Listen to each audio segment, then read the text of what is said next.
nos reunimos para celebrar a festa mais importante da nossa fé, a Páscoa.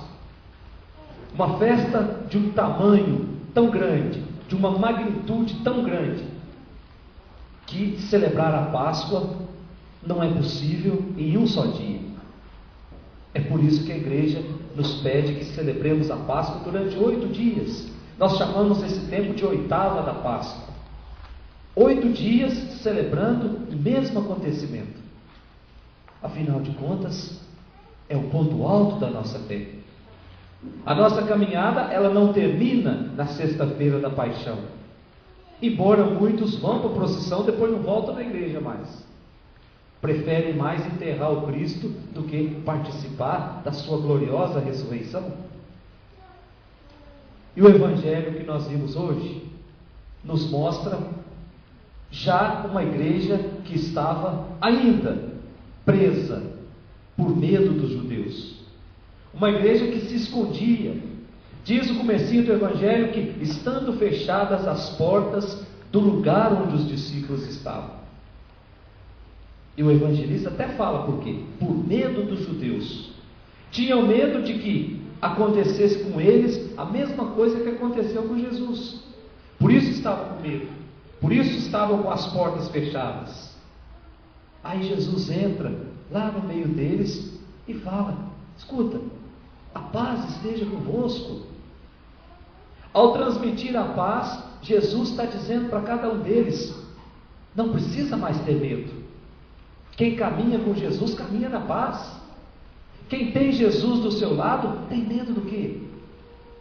Será que é a dor que vai me fazer perder a fé em Jesus Cristo? Será que é uma depressão? Será que é uma doença na família que vai me fazer perder a serenidade diante desse Deus que sempre se coloca no nosso meio, que sempre vem nos transmitir a paz? Aí depois disso, o que é que Jesus faz? Jesus mostra as mãos. Está aqui as marcas do meu amor, está aqui as marcas daquilo que me faz ser o portador da paz, as marcas dos pregos, o lado aberto pela lança do soldado, de onde jorrou sangue e água. Portanto, é o Jesus da misericórdia, é o Jesus misericordioso. Por isso hoje celebramos a festa da misericórdia. E depois de tudo isso, diz o Evangelho, todos começam a ficar felizes, todos parece que não tem mais medo.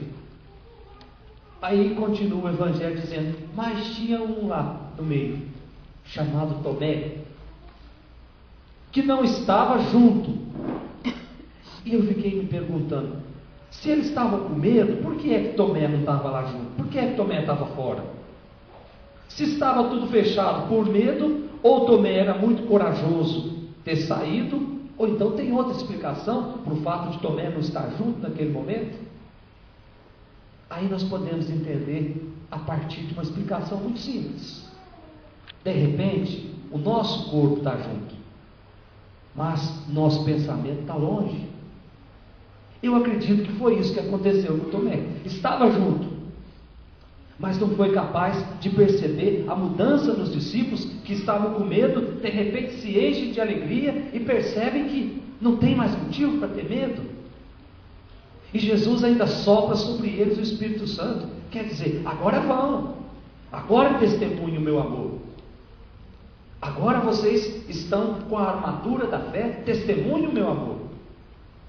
Então Tomé representa hoje para nós todas aquelas pessoas que ficam fechadas em si mesmas, que ficam fechadas no seu mundinho e não conseguem perceber os sinais que Deus vai dando ao longo da nossa caminhada. Quantas famílias não conseguem perceber os sinais de Deus lá dentro, porque estão muito preocupadas em saber qual vai ser o capítulo da novela de amanhã?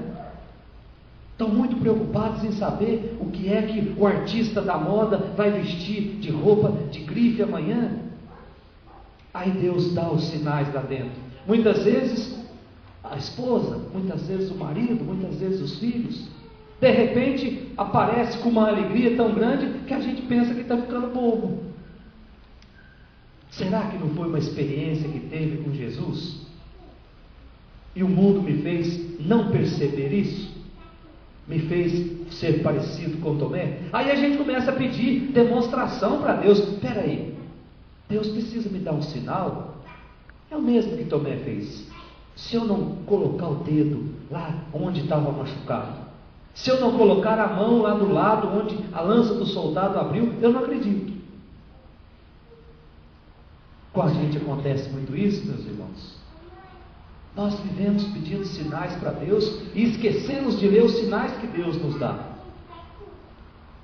Então, diz o Evangelho que 8 dias depois, Tomé, com toda a sua prepotência, querendo um sinal só para ele, Jesus aparece de novo. E engraçado que Jesus não chama Tomé do lado e diz: olha, eu vou dar um sinal só para você. Jesus dá esse sinal. Jesus se revela de novo, mas em comunidade, para dizer que quando nós estamos reunidos, é o lugar onde Deus dá os seus sinais. Deus não dá demonstração particular do seu amor e do seu poder para ninguém, não, meus irmãos. Deus se revela a nós todas as vezes que nós nos reunimos para escutar a palavra de Deus. Primeira leitura de hoje. Todas as vezes que nós nos reunimos para partilhar a nossa vida, para partilhar o pão. E a primeira leitura diz: colocavam tudo em comum, até vendiam os seus bens para doar para os pobres, para aqueles que não tinham quase nada. Portanto, ali Deus se revela. Quando nós colocamos em comum, não precisa ser os nossos bens, não, meus irmãos. Pode ser a nossa vida. Quantos dons Deus nos cumulou e de repente a gente fica trancando esses dons para quê? É preciso colocar a serviço dos outros? Aí nós temos nas nossas mãos a chave da paz.